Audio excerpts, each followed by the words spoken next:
Antes da Rússia lançar sua invasão em larga escala na Ucrânia, muitos estavam céticos de que uma grande guerra poderia retornar à Europa. Mais de 2 anos depois, outra mudança antes impensável está em andamento neste momento, no programa de recrutamento de soldados das Forças Armadas de cada membro da OTAN. Vários países europeus reintroduziram ou expandiram o serviço militar obrigatório em meio à crescente ameaça de Moscou, parte de uma série de políticas destinadas a reforçar as defesas que provavelmente serão ampliadas ainda mais.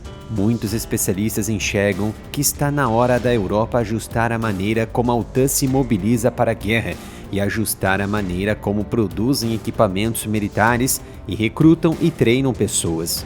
Os riscos de uma guerra maior na Europa aumentaram depois que o presidente russo Vladimir Putin finalmente recorreu ao conflito aberto na Ucrânia, buscando seu objetivo de recriar o Império Soviético, segundo alguns analistas do Ocidente. Apesar dos europeus ainda estarem na dúvida se a atual guerra é uma nova Guerra Fria ou uma guerra emergente, trata-se de um claro aviso muito iminente para a OTAN de que precisa reconstruir suas defesas. Vários países europeus suspenderam o recrutamento obrigatório após o fim da Guerra Fria, mas várias nações, particularmente na Escandinávia e no Báltico, o reintroduziram nos últimos anos, em grande parte por causa da ameaça russa. Não se alistar pode resultar em multas ou até mesmo prisão em alguns países. A Letônia é o país mais recente a implementar um programa mais robusto de treinamento. O serviço militar obrigatório foi reintroduzido em 1º de janeiro deste ano, após ter sido abolido em 2006. Cidadãos masculinos serão convocados para o recrutamento dentro de 12 meses após completarem 18 anos, ou a formatura para aqueles que ainda estão no sistema educacional.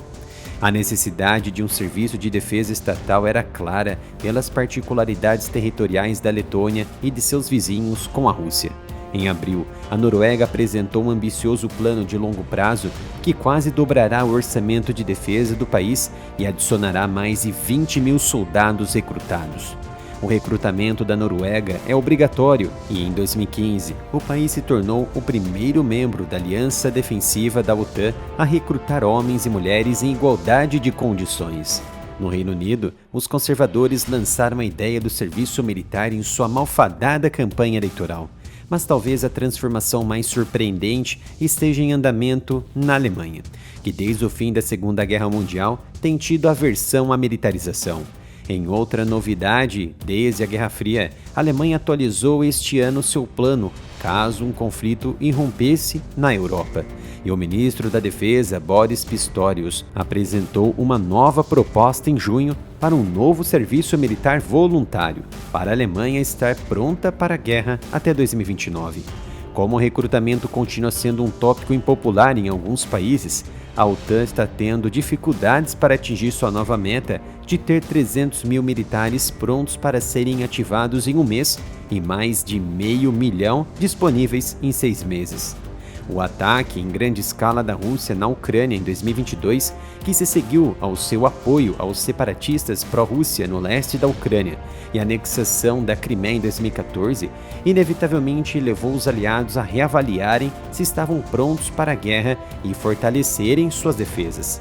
E então, a porta-voz da OTAN, Fara Dakalala, declarou que desde 2014 a OTAN passou pela transformação mais significativa na defesa coletiva de uma geração, dizendo que a aliança colocou em prática os planos de defesa mais abrangentes desde a Guerra Fria, com atualmente mais de 500 mil tropas em alta prontidão, segundo um artigo divulgado pela CNN. Enquanto os aliados da OTAN estão definitivamente prontos para lutar esta ou qualquer outra noite, ainda há uma questão sobre se eles estão prontos para uma guerra prolongada, como está acontecendo hoje na Ucrânia, já que, segundo analistas e professores do Ocidente, ainda há trabalho a ser feito em várias áreas.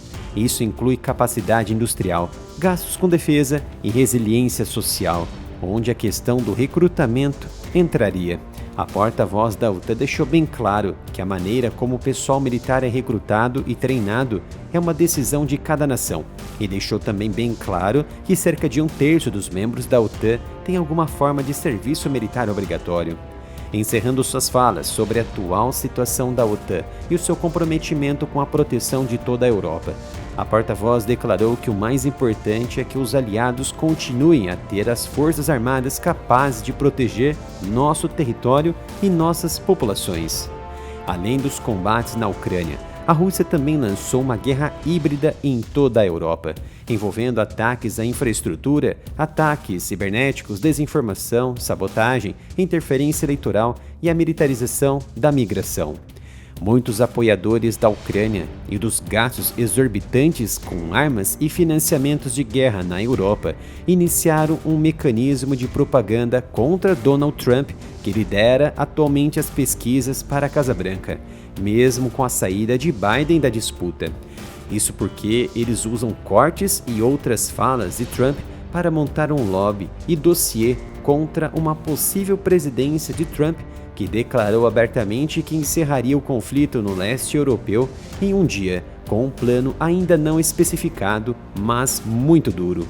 É por causa deste novo cenário político americano que o presidente ucraniano, Volodymyr Zelensky, adotou um tom incomumente contido ao se dirigir à nação na última semana, sugerindo disposição de negociar com a Rússia pela primeira vez desde que Moscou lançou sua invasão em grande escala, há mais de 2 anos, contra a capital Kiev, o leste e o sul ucraniano. O presidente Zelensky também sugeriu que Moscou deveria enviar uma delegação para a próxima cúpula de paz que ele espera realizar em novembro deste ano.